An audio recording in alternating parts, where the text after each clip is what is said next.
Hello and welcome to another episode of the Jackals and Tackles Podcast. I'm your host, Brendan McGilligan, and I am joined once again by Ricky Westerby. How are you? I'm great, thank you, Brendan. How are you? Hey, I'm all right. I'm all right, all things considered.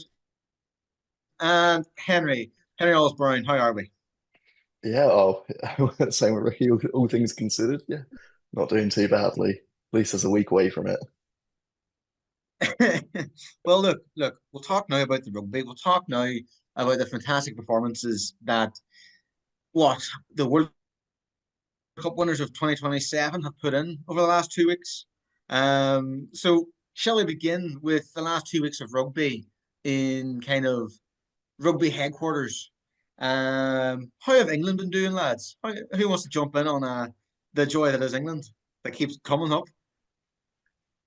I mean, Mm, Ricky, you were there for Scotland, so I was there for both. Oof, I can feel the rage coming up inside. Well,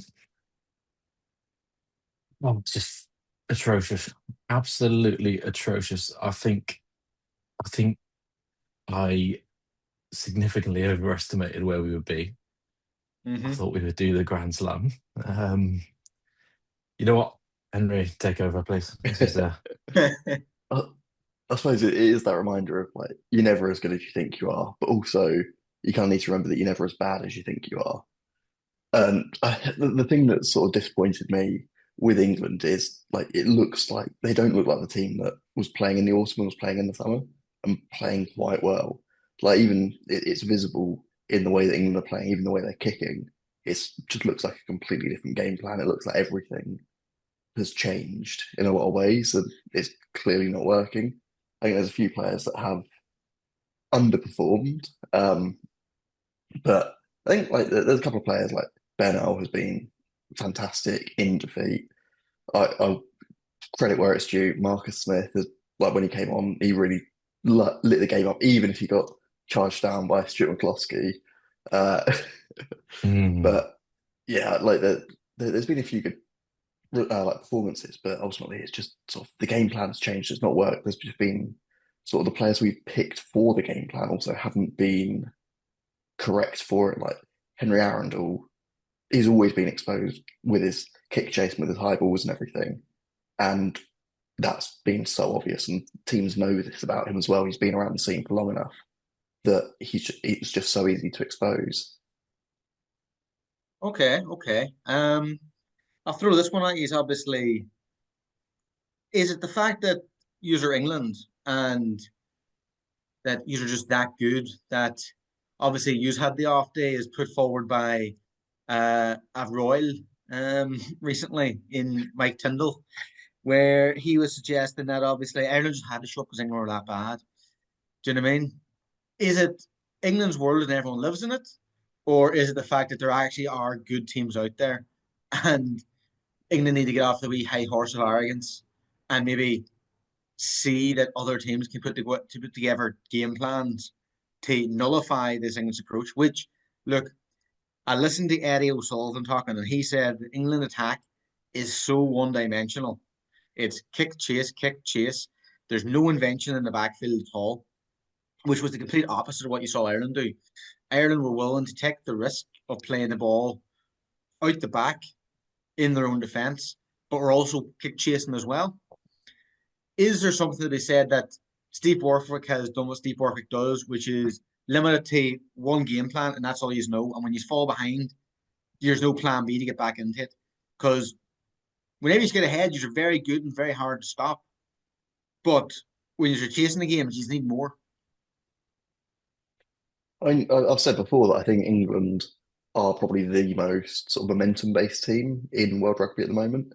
In that sort of when things are going well, it's unstoppable. Like but you get an early score against them, or you swing momentum like Argentina did in the autumn, and suddenly it's a team that is falling apart. I don't know whether it's as you were saying that there's only one game plan, there's only one way. I think it could be that we're actually trying a second like game plan as the primary thing to then mesh the two, which is what Eddie Jones was trying before he got kicked out. And I think maybe that's probably a bit more the case, but that game plan is just clearly not working. Whether it's teething issues that with the hammer defences they put in a couple of years ago, whether it's like that, where it's so they got to get through this difficult phase before it gets good. But I think it's just sort of that they're trying something new and it's not working. And then on the like sort of whether it's England's world and everyone else, I think two things can be true at the same time. I think Scotland put in sort of their best performance for their year. Like that's just, it was an unstoppable performance, even if England were on it. The fact that England weren't made it 10 times harder. And I think Ireland probably came into it going, oh, it's a real opportunity to get a big win, which is what they did. England sort of don't have the steam in them. And I think it's just both things are true. Like England playing badly and the opposition are playing really well. Ricky, what do you make of that? What, as in Ireland and Scotland were playing their World Cup finals against us? Yes. Hang on. That was Ireland's Ireland's quarter final. Yeah, okay. they wouldn't even make. Impossible, they won it. Yeah, very, very good point. No, honestly though, I'll ask you the question. You saw Ellis Gaines come out and apologise for the performance. You saw other players taking the rap as well. Do you think, as I was listening, Steve Borthwick spoke about how you need to book your ticket to Paris for the final day? Was there too much arrogance? Was there a thing of we are the team, we are the shit, and basically they've had it handed to them of crap, there are actually really good teams in this competition? I think we've got the absolute. Yeah, well, you're right about the arrogance. We've literally gone in thinking we've won 12 games in a row in that over that period, and then when we've obviously Scotland was a massive wake up call, and then you look at the start of the Ireland game. I think it was about 6 minutes in, and Luke Cowan-Dickie line up. We gather the ball, and then Joe McCarthy just breaks through them all as if there is no one there. Turnover, Ireland quick ball. I thought Gibson Park, by the way, was absolutely outstanding. It was, but it's the basic fundamentals that we just didn't get right, and we were definitely too arrogant going into Murrayfield. And I don't know what we expected coming back to Twickenham, playing Ireland like that. I don't know, but just terrible. Well, it's always been me. It's always been me and Andy Farrell in the 2 weeks leading up to the England game always spoke about this isn't an Ireland team. They're lacking their drive. They're lacking their kind of intent. He's always championed doing the dirty stuff that basically doesn't get noticed. Everyone notices the skills. Everyone notices the lovely passes. Everyone notices the great breaks. But as was mentioned previously, Stuart McCluskey ran a good 60 metres back to take down Marcus Smith when the game was already over, essentially. Like, those are the stuff that he celebrates in terms of the hard work and the effort. Are England missing that? And is that what kind of needs to change? I think we were completely lacking leadership out on the field. I think that's why Borthwick brought on Jamie George. What was it in the midway through the first half? 29 minutes.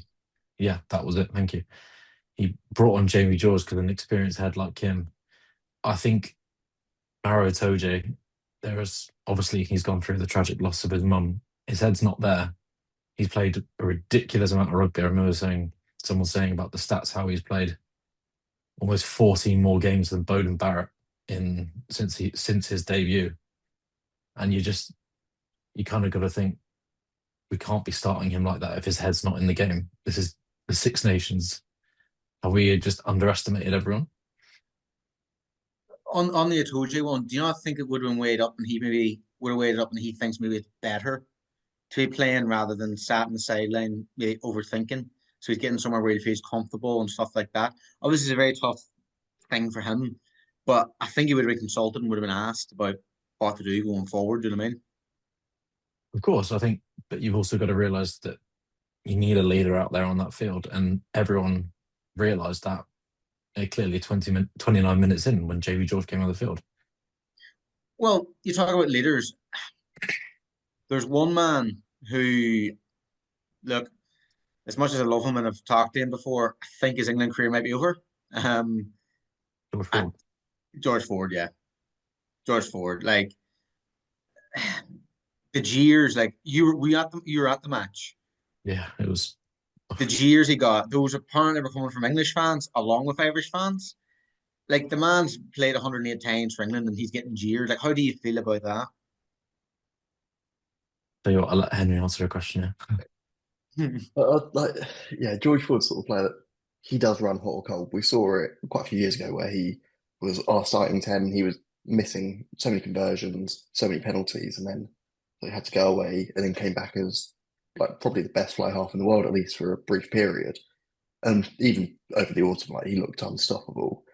So I don't agree that his England career is over. I just think, he needs to be taken off a bit of a pedestal and sort of let Marcus Smith or let Finn Smith. I definitely would prefer Marcus, but let one of those two have a chance and let him go back to that, given the impact of the bench, given that stability, which particularly against Italy could be really crucial, given how well they are or how well they've played and how badly England have played. So I think it's just sort of those little changes. Again, with Mauro Itoje, I'd be in favour of him going back to being on the bench as he did against Wales, because Alex Coles has played so well and Ollie Chesham's been in pretty good form too. So I think there's a few changes that could be made. But yeah, I think he's got more in him. He's just not on form at the moment. Well, the reason I only say about his career being over with England is he's 33 now. He's starting to get on a bit. Finn Smith appeared to be coming last year. Marcus Smith has been thereabouts, but has never been able to stamp his authority fully because obviously I don't think he's seen as the man who can carry out the game plan that Borthwick wants. And I'll be honest. Whenever I saw Marcus Smith run on the pitch, I thought George Ford was going off until on the screen, Freddie Stewart started running off, and I was perplexed. I just didn't understand it. I think Like, that's definitely a call that's been made after Henry Arundel the week before. what do you say that? Well, 'cause Henry Arundel got his second yellow card, and that sort of ruined the game for England. Any chance of a comeback was gone. And sort of England have sort of seen that you lose someone that is sort of in quite a crucial position like fullback. England have stretched very thin in defence. By that point, already given away almost given away because O'Brien's try was a couple of minutes after, but you're giving away two tries. So changes needed to be made, which obviously they were. And yeah, actually, yeah, by the time he came on, three tries down. Yeah, I think it's just sort of make that change, sort of inject that life. But also, Stewart didn't have a great game, even with now. the yellow card. So I think it was probably more just damage control. Yeah, but how often do you get two yellow cards? Like, it does happen very sparsely. Like, I don't know. It just didn't make sense. Like, he came on. Like, I think the main question, and maybe Ricky, you could answer it, is Stewart was in the sin bin and he came back on for a minute and then he was taken off. Like, what is the sense in that? Why not just withdraw him straight away and bring on Smith? I don't know. Borthwick. That's a tough one to explain, really. I completely agree with him being taken off because I think he is not having the impact desired in the air. Hmm. He's been found out. I think obviously he's pretty good. He's pretty good for Leicester. He's good enough to have a shot in that England team. But Yeah. I think the way that England kick and chase these days it has been found out, and it's not working to the extent that it did over the autumn. As for that decision, I have no idea why. If I'm being honest with you, Do you think this is an indictment on Steve Borthwick and maybe the lack of decisiveness he has? Do you think, obviously, as I mentioned about the tactics and all this, like teams have been given 3 months from, or maybe 5 months from the autumn to work out their unstoppable system. Do you not think he should have maybe prepared a bit better for this and teams being able to stop him? I think it's just pure. I don't want to say pure arrogance, but we've definitely gone into the tournament the complete wrong way. And does that come with a lack of preparation? Maybe it does, because we have. I mean, the opening game against Wales, you can't really judge from that. But then again, well, yeah, I mean, the way Wales have played against Scotland last week, you just don't know what's going on in the Six Nations at the moment. But I do. struggle.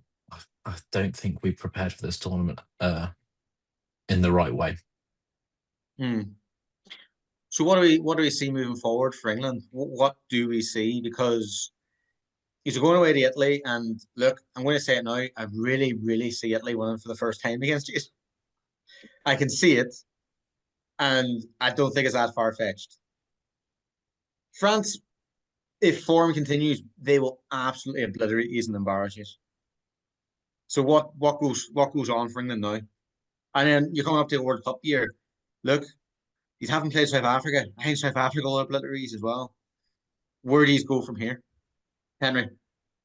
I mean, I'm sort of ever the optimist, and I do think England probably aren't actually as far off as it looks. Like it's only it's two big losses, but it's only two losses in a row. That's not like you can't really throw the baby out with the bathwater sort of just yet. If it's two more losses, then it's a completely different conversation. But yeah, I think England aren't a million miles off of where they need to be. If you look at sort of the stats on how many times England got into the Irish 22, actually getting to the position was really quite good. It was then just executing it at the end. And yeah, there's been issues with the defence. There's been so many changes with the defensive system. We've seen that when it clicks, it does click. There's still a year to go. So I think they probably are just making sort of a few adjustments that haven't quite worked out. Maybe the players are not right for the system, or maybe it's issues with the system. But once if England got into the 22 and had the same strike rate as Ireland, it'd be a completely different story. And obviously, the game wouldn't pan out exactly the same if those things happen. But it's not as doom and gloom as I think people are necessarily making it out to be, even if it was 42 points conceded at home. Ricky? Get what you're saying about the red zone visits, but if you look at the red zone efficiency, it's an absolute disgrace. And then you look at the turnovers.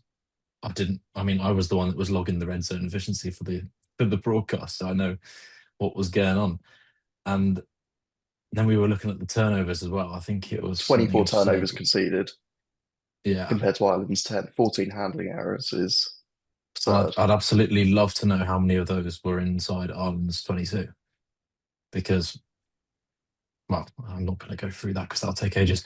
But obviously Marcus Smith ran in the 22 turnover because it was driven out.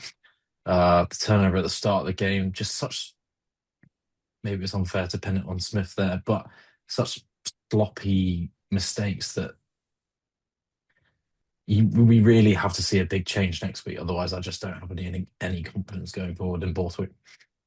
So my only question is, and Henry, I kind of raised this kind of more at a playful, knowing where Ireland stand, but use kind of he's got beat by an Ireland side that was done. He's got beat by an Ireland side that doesn't seem to be moving forward and they're going backwards. But yet, yous are not a million miles off it. So, like, where do we stand? Like, where are Ireland? Where are England? Like, this is the question because Ireland, I'll be honest, I've come on this, I've talked to these loads over the autumn. I was very pessimistic. Over the Six Nations, been very pessimistic. I know I'm joking. I'm still not optimistic. I still think there's a lot wrong with that Ireland team, but I can at least admit there's some positives coming from the squad as a whole where we're still reliant on players who've been around for too long. Like Tag Byrne, as much as I love him, he does still look tired. He got a jolt of energy to absolutely dominate you in the breakdown at times, but like I'd still worry for Ireland slightly. There's positives, and it was a great performance. But is it very much are Ireland becoming a Scotland where they have one good performance in a blue moon, or what's the story? I think it goes back to what I was saying earlier with the you're never as good as you think you are, you're never as bad as you think you are. I know Andy Farrell gets a lot of stick for sort of how he bloods players and how sort of he's been very keen to keep the same core of players. But you actually look at the players that were standout performers. It's Jack Crowley's first start in however long, sort of taking over from Prendergast. McCloskey sort of been always a bit of a slightly more obscure from an international perspective, sort of inside centre. Balogun had an absolutely fantastic. It's those sort of players that have now come through. Obviously, Gibson Parks was arguably the best performance that he's put in an Ireland shirt. Um, so it's been those players that actually have been managed maybe actually a lot better than people are giving credit for, just because you want to see the flashy players, you want to see sort of the exciting things. But credit where it's due, they've been seemingly managed well. Even like sort of Jamie Osborne coming on, starting rather, having a really good game at fullback, even if he got his yellow card. Like I think it's a team that is sort of quietly going about its things. And I still think there's a lot that needs fixing, a lot that needs to be done in the background. Obviously, Crowley was a big positive coming on. I still think that there is room for Prendergast. It could be one of those ones where they've spoken that, you have one fly half for one game and one opposition, you have another for another team. And, I don't know whether if you speak in FIFA terms, whether it's like, Crowley's at an 83 rating, but his cap is 85, whereas Prendergast might be like a 77, but he could be like a 90. So I think there is reason to sort of look at both and sort of continue with both. But that he really was a bit of a glue that brought everything together. In the things that sort of had been misfiring, it sort of just finally it clicked. I think it just shows that you get that consistency, and it can be more than just one performance. No, I get that, but for me, I disagree slightly. I think if it wasn't Ireland and the way the Irish system works, I think if it was England, Stuart McCluskey would have been nowhere near that side. He probably would have left for France and he would have been involved, in my regards. Because I think McCluskey, and haven't been an Ulster fan, maybe I'm biased, I think he's been top class for many years now. But he's been slowly going about his work, knowing that with Ireland, there was two players who were better than him in Bundy Aki and Robbie Hinshaw, and he never got his chance.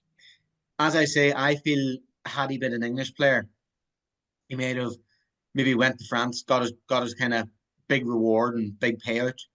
But he's remained part of the system, part of Ulster. He obviously loves his own province. I just think maybe there's a bit of luck that he's still around because he's 33. He could have went when the contract was there last time for him to make a kind of agreement. You're talking about Osborne. Osborne, I think, will be a fantastic outside centre for whenever Gary Ringrose leaves. I think he'll be perfect there, as well. And then you're talking about Balkan. Balkan's just been so unlucky with injuries, so unlucky with injuries, and Andy Farrell has loved them throughout. But I don't. And you say about this Andy Farrell's treatment, I actually, I actually am a bit more negative on Andy Farrell's treatment, especially the way he treated Crowley. Like Crowley came in for Sexton, helped Ireland win a Six Nations, and then he was bombed out of the team for Prendergast. And anytime he had a bad performance, Prendergast would come in and he wouldn't show any support. But yet, if Prendergast had a bad performance, he would show support for Prendergast. I think Farrell was looking towards Prendergast, but he just had to finally admit that he got it wrong, and he was being stubborn about that. Because I do agree with you. I think Crowley didn't stand out, but he held everything together. And the key thing was where Ricky was talking about the 22 entries and the turnovers. England couldn't target a weak number 10. They couldn't target Irish players having to cover for Prendergast, which made a huge difference. The defence was there, and we were able to get the ball, turn it over, and you didn't have an easy way to get through us. I don't know. You might disagree with me, Ricky, but I don't know what you think. No, I thought the Irish defence was absolutely staggeringly good on the day. I've always agreed with you on that Jack Crowley front. I feel like don't want to be too harsh on Prendergast, but I've always thought that Crowley was the better player and is the better player. And the way that Farrell did treat him was literally just stunted any growth that he could have to become Ireland's future 10. And then now he's decided to give him another shot. It's just like too little, too late, maybe. I'd hope not. I'd hope that maybe he can flourish into that 10 role. But then again, what do you do with Prendergast? It's a bit of a strange one. Prendergast, I'll be honest, as I said, and I've said this many times, Sexton didn't get his chance until he was 23, 24, and he had to wait around and wait for that opportunity. At club level, he became very good and then developed. Prendergast hasn't developed club level yet either. He's second string to Harry Byrne. Do you know what I mean? So maybe earn your club jersey first, then get the international jersey. Don't just be given it. That's my view. But look, we've talked enough about Ireland. We've talked enough about England. Shall we move on to the glorious fight back that is Scotland and Wales? Henry, what do you think? What do you think of Scotland and Wales? I mean, it was a. I was live blogging both games, and yeah, it was a welcome distraction.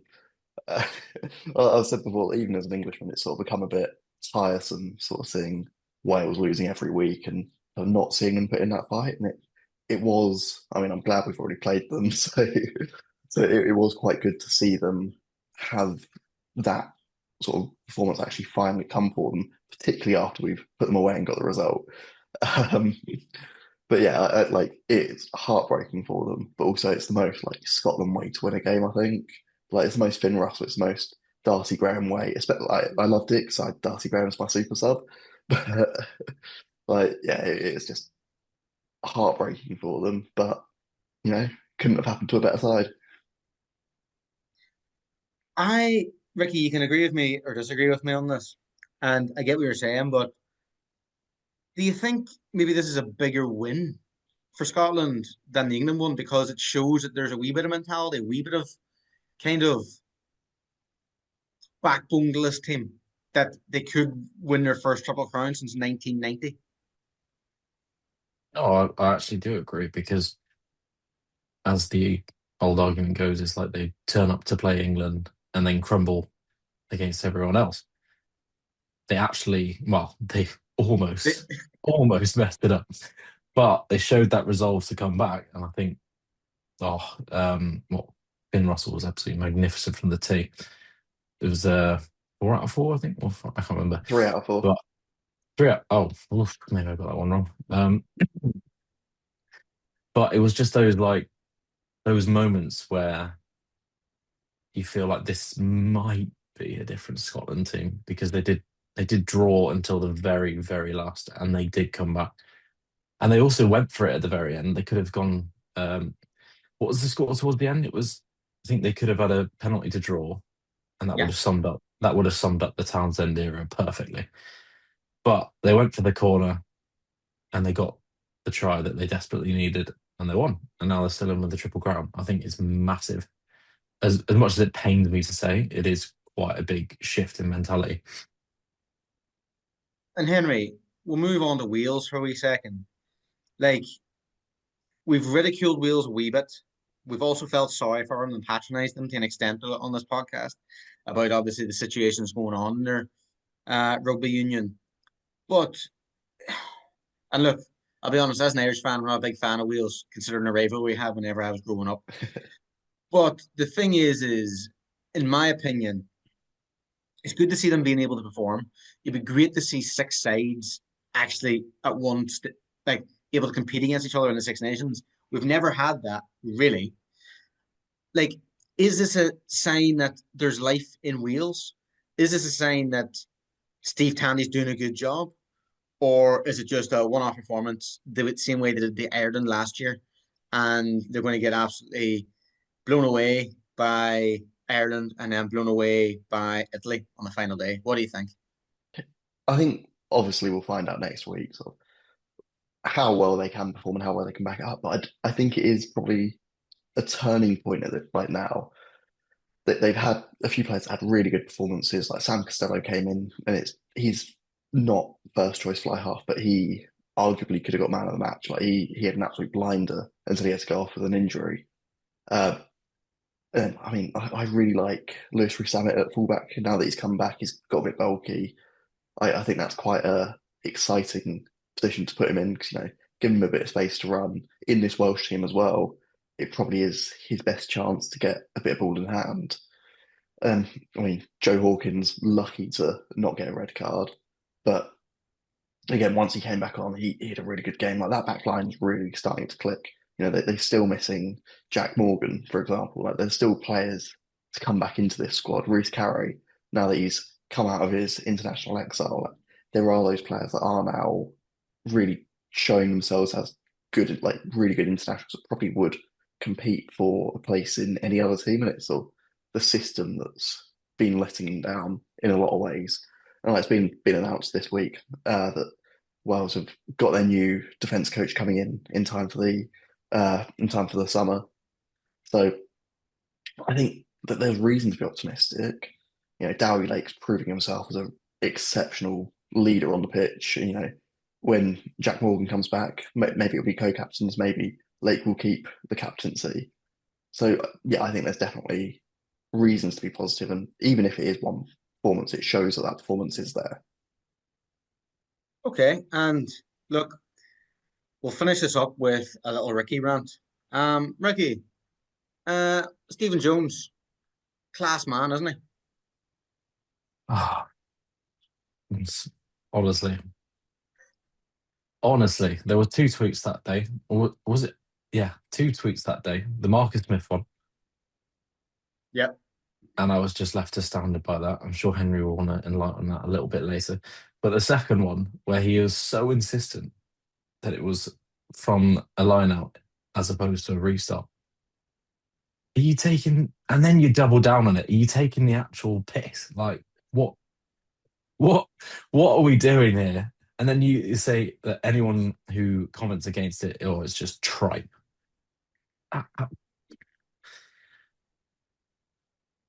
The way that all the rugby media came out was like, oh, what an absolute legend of a man that's been, yeah, fair play, long servant, right?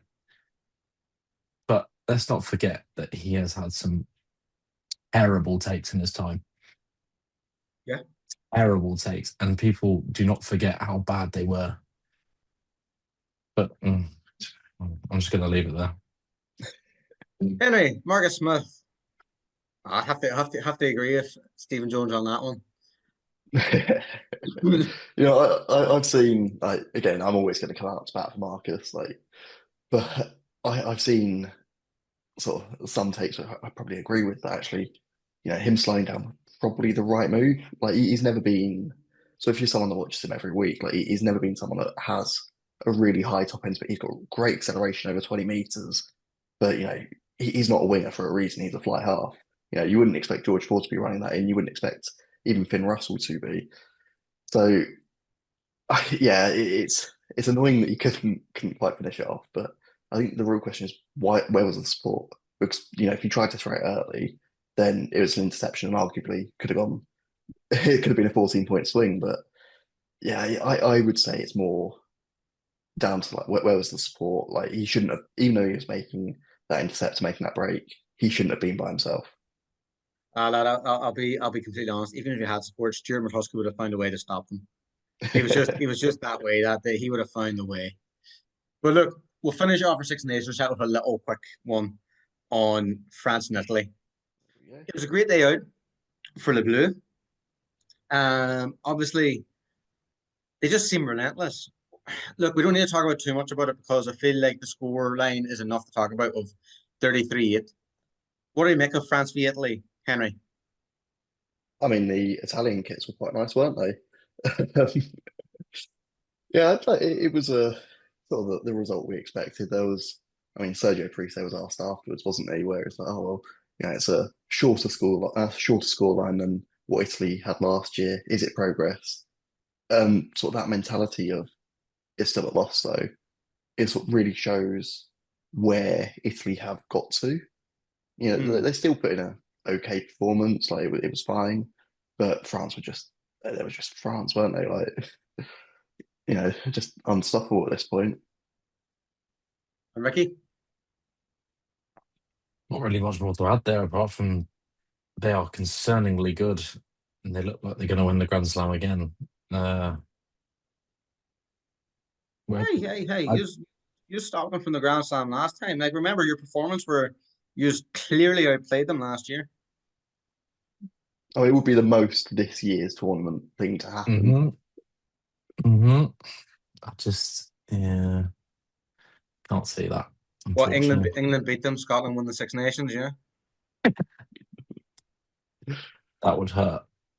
That would hurt a lot. What would I rather? Scotland win the Six Nations or England finish fifth? Oh, Joe, I'd be lovely to see England finish bottom. It really would. Well, not going to happen, but it really would. I genuinely thought Ireland might finish fifth at the start of this tournament. I we still might. We still got 2 games. Yeah, I don't know, honestly. But anyway, look, I want to raise a kind of point that Henry said, and we'll move on then about Italy. Of look, as you say, all they seem to be doing is talking about progression and moving forward and being better than what they were before. I know they've always spoken that for years, but it seems they actually be tangible for once, where we're seeing the progress, we're seeing the game plan, we're seeing them still getting losses against Ireland and France, but they took Ireland right to the wire. France, as you say, they waltzed over them the last year. Year before, it was a completely different France where they seemed to be in disarray, drawn with Italy. But what can we make, Ricky, of their progression? I think it's something you said earlier, actually. It was actually really, really frustrating that we can't have all 6 teams being competitive, because we're actually seeing Italy look, as you said, it's obviously repetitive year after year of progression, but they do look to be making small incrementally better each year. And then we go and see Wales drop like an absolute stone. And then it's just really unfortunate. I think we're seeing nothing but positive signs, but obviously we do want to see them maybe challenge France a bit more. Who knows?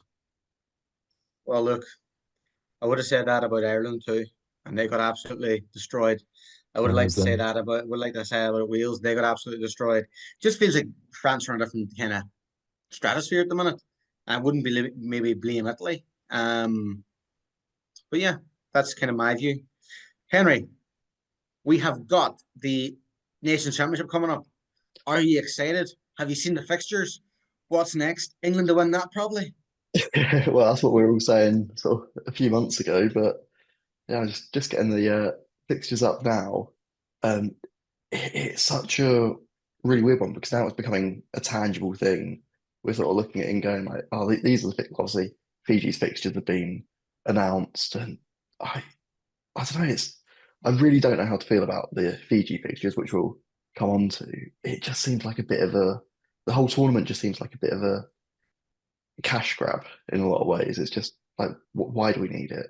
It's yeah, the summer internationals and the autumn internationals are friendlies in the rugby sense of the term, but like, what is it actually achieving? Like, is it just creating more problems? Ricky, do you want to take it? Oh, I just want I want to know what the actual reasoning is behind. Is it due to the crowd capacity that they're Uh, moving new? so few reasons is one, this is what I was alluding to earlier, is one, it's because Fiji, like you have to fly to Australia or New Zealand to get, like, it's not a direct flight. If you've got a week turnaround, it's going to be quite Mhm. difficult. But Fiji actually asked to have their games played away because if they've got to play away, like if they've got to play in New Zealand, for example, they're not going to get the same crowd as they are in the UK for what is essentially a home game. Like, how many people are really realistically going to show up to like Christchurch to watch Scotland versus Fiji? Like, if it's not part of a double header, they're not going to get the revenue. But at Murrayfield, at Cardiff City Stadium, at Everton Stadium, they're going to pack it out, and that money, whether it's, I'm not sure how it's going to get split. Even if it's split 50-50, that's miles better for Fiji. Yeah, but Is do it you better? trust that is going to go to the right channels of grassroots in Fiji, or is it just going to be as it has been for years? It will go to World Rugby, and then the rugby union in Fiji will likely not allocate the funds correctly. That's a problem. Like, it's sort of a them problem at that point. Whether it's played Yeah, in Fiji or whether it's played overseas, bottom line is they're getting more money from it. But the question always goes, we want to develop second tier nations. We want to develop and bring rugby to their countries. That's kind of the idea of this home and away thing. I would love to see Ireland play Fiji in Fiji and have to go up with that. As you say, maybe the fans and all this wouldn't be there, but I would argue the Fiji fans would pack out the stadium they have. Do you know what I mean? Don't get me wrong, it wouldn't be the greatest facilities, like we said, but the only way to develop those facilities is by taking games there and slowly developing it. Otherwise, we're hold. But what happens if Fiji get relegated in the 6 years later when relegation comes in?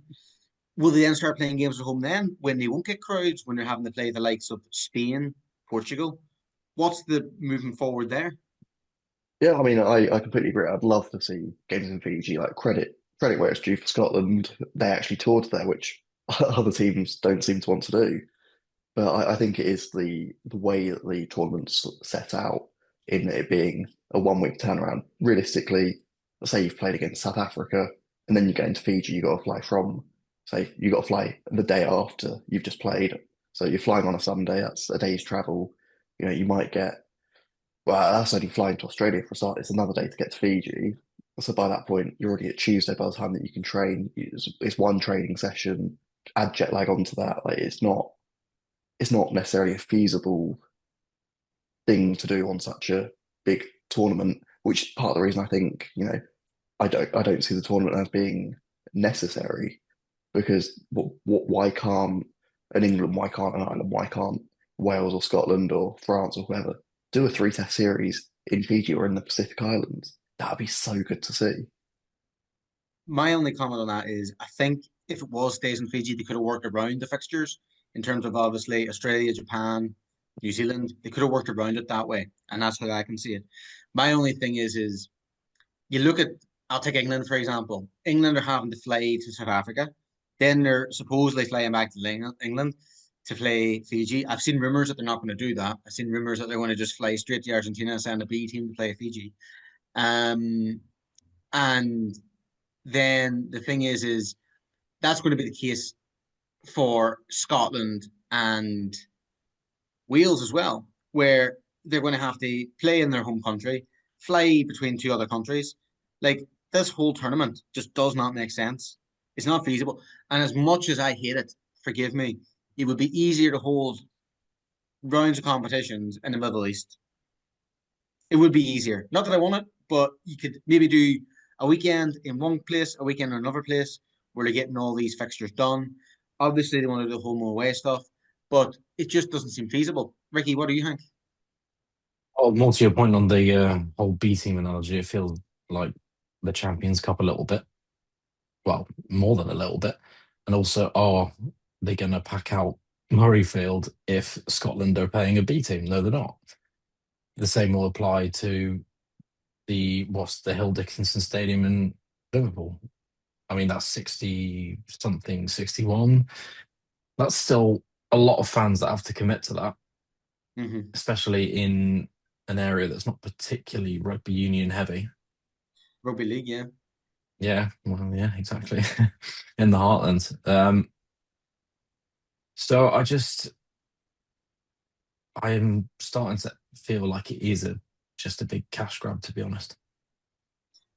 Look, my opinion is there was good intentions around it in terms of having a league for promotion and relegation. Those are good intentions. Where they first went wrong was the fact that relegation or promotion didn't come in straight away. Second thing where they went wrong is the home and away fixtures where you're traveling across the world. Third thing that went wrong, Fiji can't play at home. Fourth thing that's went wrong is I've seen no promotion about the second division of the Nations Championship, where Spain will play Georgia and all this. Everyone's talking about the big teams, and don't get me wrong, I understand that, but there's been no kind of push forward in the kind of media by the B sides, which is harsh to see, as always. And you're never going to develop the second tier nations if they aren't getting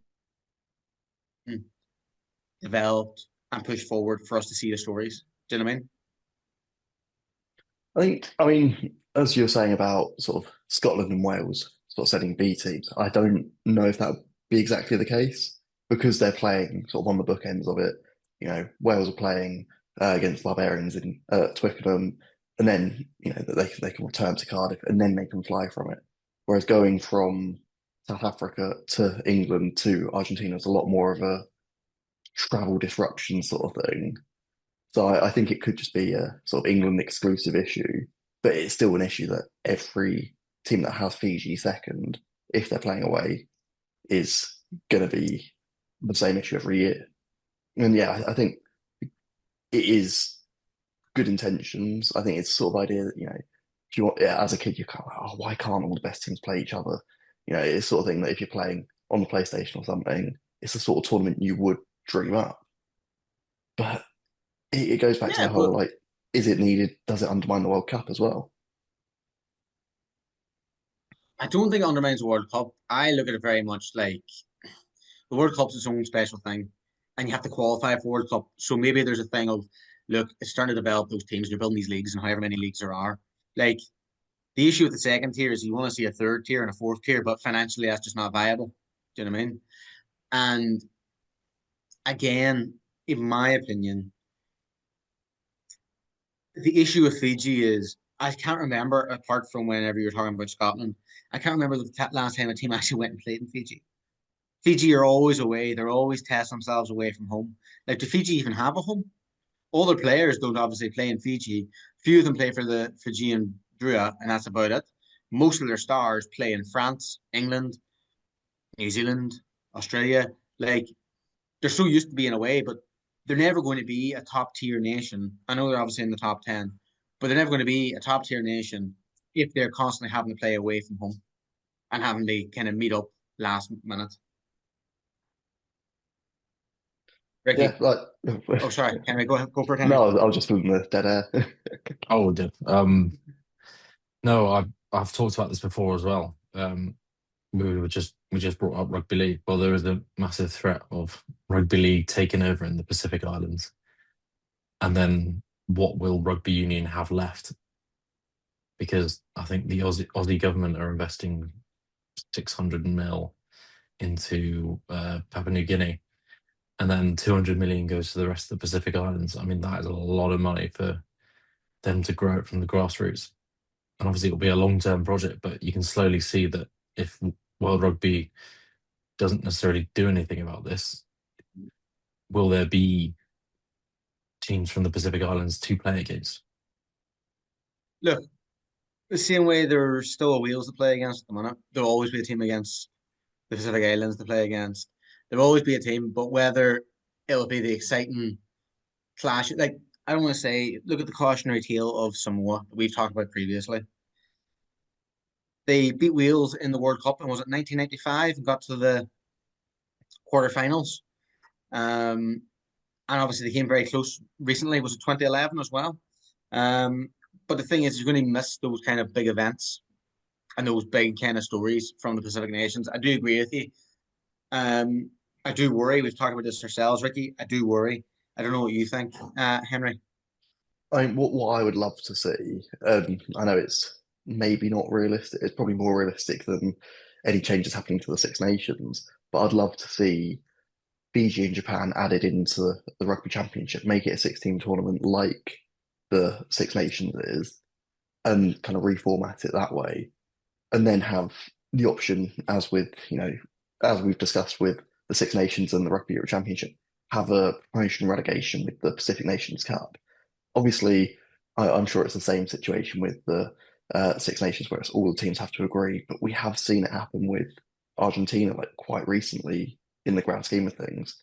That was only really after their success in 2007 that kind of got really pushed forward. So I think it is a possibility, and I think you have that. Then that means you have Fiji home games for a start, and that'll be a big draw. That brings the tier one nations to Fiji, makes that the destination to go to.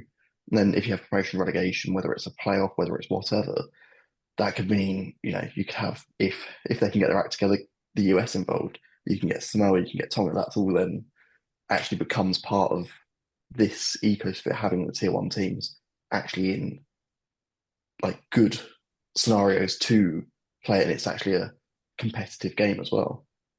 Henry, I would agree with you, apart from one wee thing. Dreamland? No, no, no, no, no, no. I agree with everything you said. I just think that two of the major countries, New Zealand and South Africa, have completely disrespected that competition by staging their own thing with it being paused for a year. So it's never going to happen when two of the biggest nations don't even take it seriously.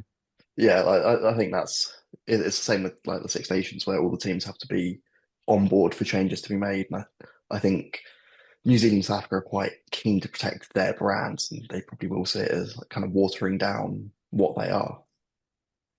Yeah, well, it all kind of started that watering down when the South Africa side decided to join the URC because there's a lot of complaints, obviously, and it's been growing ever since. That's kind of led to the decline of New Zealand rugby because they're not used to playing those kind of teams.